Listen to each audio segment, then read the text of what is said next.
At night, when the other engines are tucked away in their sheds, you can still hear the faraway call of an engine's whistle and the clickety-clack of a train wheel turning.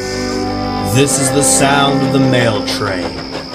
One train is pulled by Thomas, and the other by Percy, as the loads are too heavy for one engine to do the work alone. The mail is loaded into freight cars at the harbor, and the engines pull their trains with silent stations delivering their precious loads. On a clear night, a big moon brightens their journey, but often Thomas and Percy can't even see the stars. But whenever the weather, lamps along the track always light their way. One night, Percy was waiting at the junction. The mainline train was late. At last, Henry arrived. "Sorry," he puffed. "The mailboat from the mainland was delayed." "Come on, Percy," said his driver. "We'll make up for lost time." Percy puffed along as quickly as he could. The sun was already rising as he finished his work. "Never mind," thought Percy. "It's nice to be up and about when it's the start of a new day and there's no one else around." Percy was not alone for long. "Bother," thought Percy. "It's that dizzy thing, Harold." "Good morning. I only said railways were out of date, but you're so slow with the mail. You should give everyone their stamps back." Percy was too tired to explain. "Bird brain," he muttered. "Good morning, Percy," called Duck.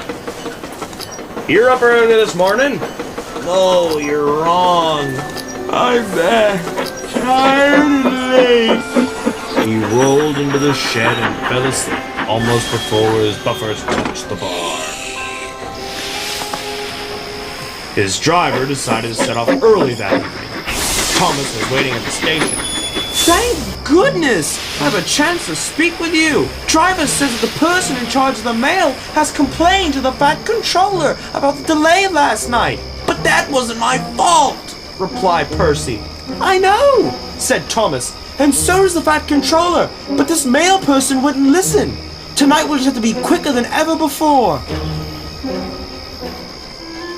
The engines were just leaving when they heard a familiar buzzing. "I say, you two, there's news flying about." "Where?" puffed Percy crossly. "All over the place. They're going to scrap the mail train and use me instead. Wings work wonder, you know. Always."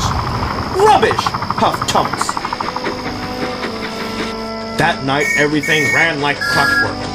Thomas and Percy steamed through the station, making good time everywhere they went.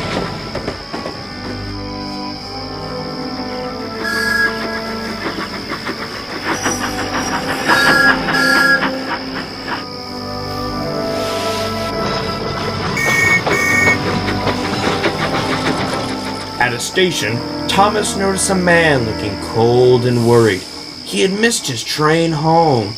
"Can we give you a ride?" said Thomas's driver. "It'll be rather uncomfortable." "Thank you," said the man.